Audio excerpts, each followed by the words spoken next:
Maggie May here. I am in Abbotsford, right outside KFC. I'm here for their KFC cooking school. So this is a once-in-a-lifetime opportunity where you get to learn how to cook like the Colonel.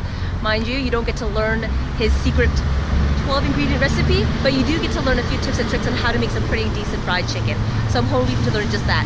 I brought along my partner Frenchie with me, self-proclaimed KFC expert. Hopefully we get to learn a thing or two and have some fun doing so.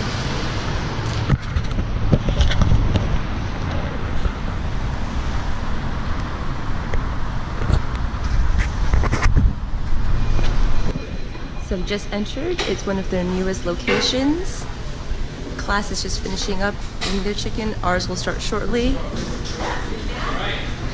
Today they're not open for the public, but instead for us to have some fun.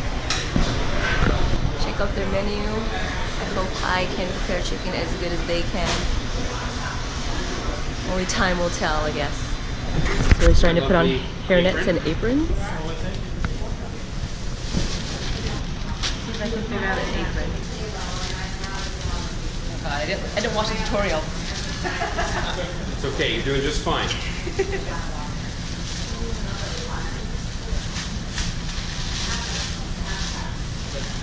Yes.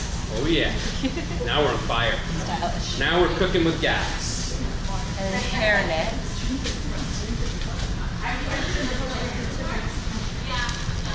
Ooh. Wonderful.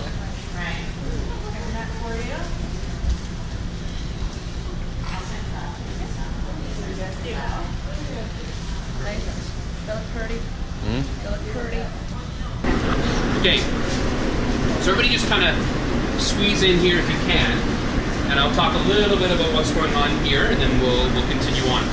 And essentially, these are temperature-controlled units that hold the product at the right temperature and the right moisture level to maintain quality for the whole time that we specify. So once our product is cooked and comes out of the cooker, it goes into these units. As you can see, there's chicken in there right now.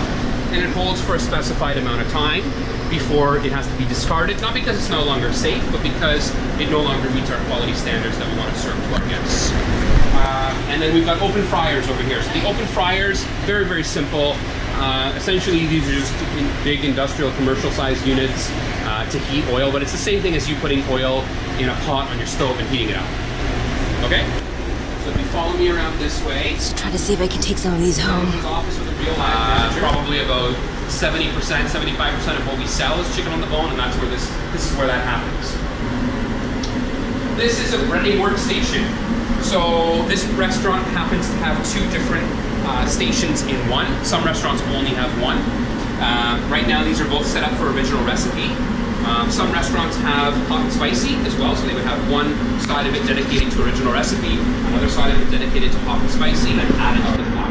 It's done at different parts through the process, so that not one processing facility or one person does all of those spices, because it's a secret, and that's how we keep it a secret.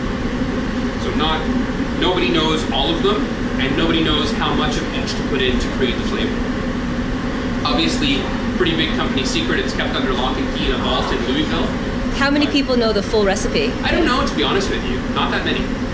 Not that many, but I'm not sure. I mean, even for me, like, I don't know. The KFC hand washing etiquette. It's a pretty big deal here. The process and everything. This one, right? Yeah. Onto your elbows, like your search. Oh, elbows. Yeah, a little bit. And now you're gonna get some hand sanitizer and rub that in.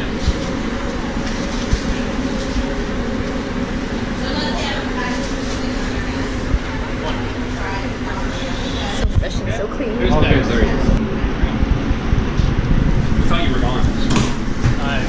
We were worried. Okay. Yeah. Absolutely. So the chicken is already clean for us when it comes from the processor. We will dip it in water again before it goes through the breading process.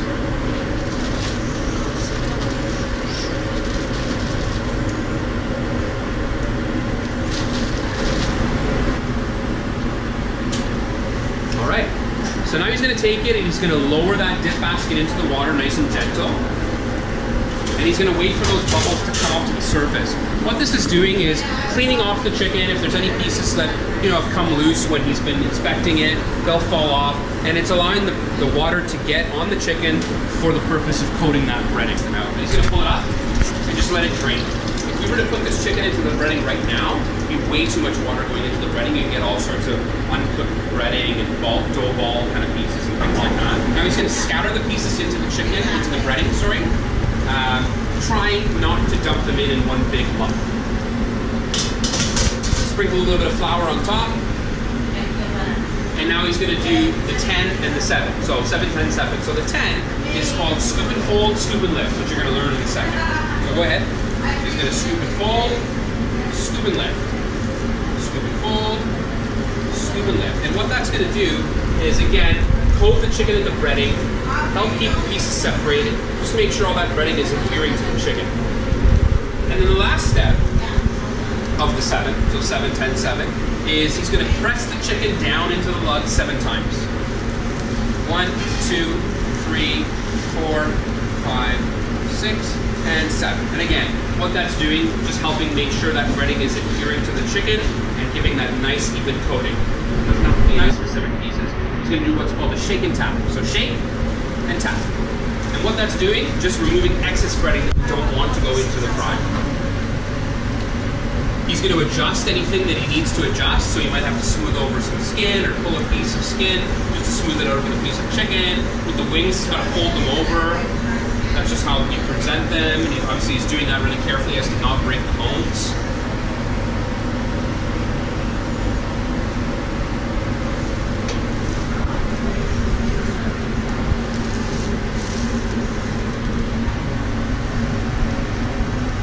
And again, the way that he's racking the pieces is specific, and it's based on the specifications of how we cook and using the breading chart.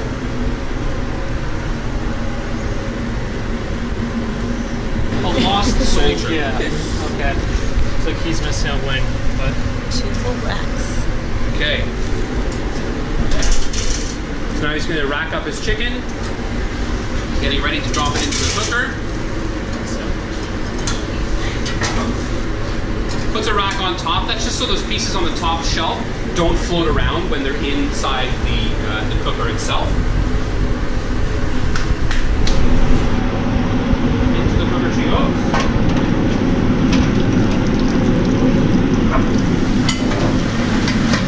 You'll hear it snap. That's the sound of the lid walking. That's a safety mechanism so that no matter what happens inside the cooker, that lid won't open unless you hear it. Scoop down, pick up all the flour you can underneath and fold it in. And then that's it. Beautiful. And then out to the sides, underneath. So less of this, more of down, underneath, pick it up, drop it. She's a natural. You're higher. You're higher. Okay. Start in the corner. 1, center 2, corner 3, down. yeah, so you get the idea. 4, center 5, 6, back to the center. 7. Bravo.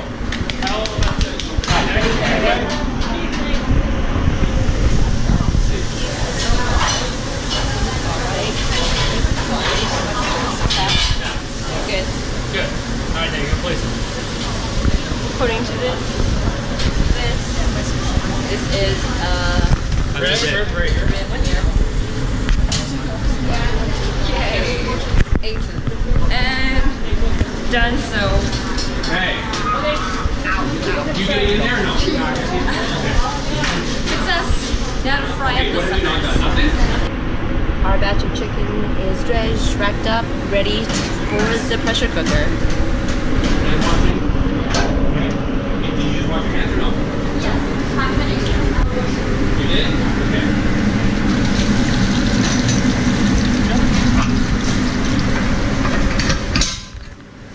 Did you wash your hands as well? Having the apron on, right? Because that apron had raw chicken. 13.5-minute wait before we get crispy Kentucky fried chicken. Excitement 2, 0, countdown.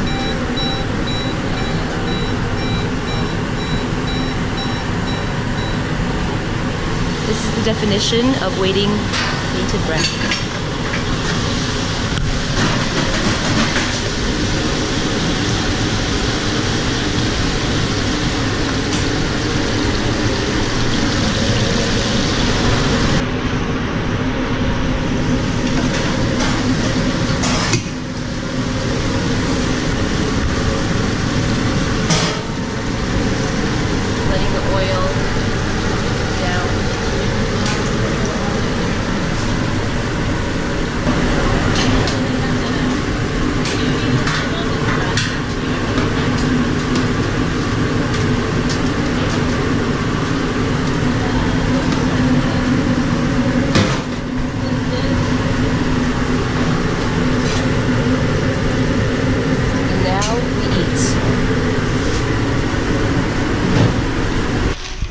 fruits of our labor.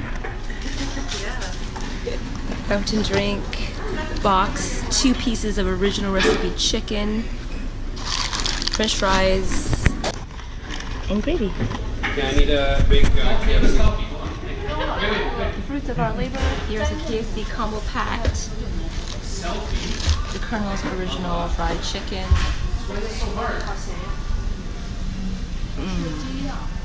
There. Selfie of a selfie.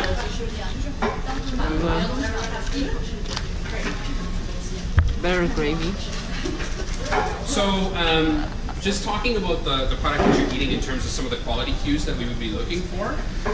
One of them is obviously going to be color. So you should see a nice golden brown color on the product itself. You're going to see the spice blend, predominantly the pepper, which is going to be sort of scattered across the piece of chicken. And that's, again, a direct result of what we were talking about before, the scoop and fold, scoop and lift, the sifting of the flour. That's all going to show up in the product if you do it properly or you don't do it properly. There should be an even coating of breading. You shouldn't see lots of like doughy bits or pieces that aren't breaded properly, or at least that's ideally what we're looking for. Obviously this product's going to be nice and hot because it's fresh. Should be nice and juicy, particularly if you enjoy dark meat. You're going to taste the original recipe seasoning in the gravy as well because it's also in there. What else? How does it taste? Amazing. Fantastic? Finger looking good? So good. That's what we're looking for, right? Awesome.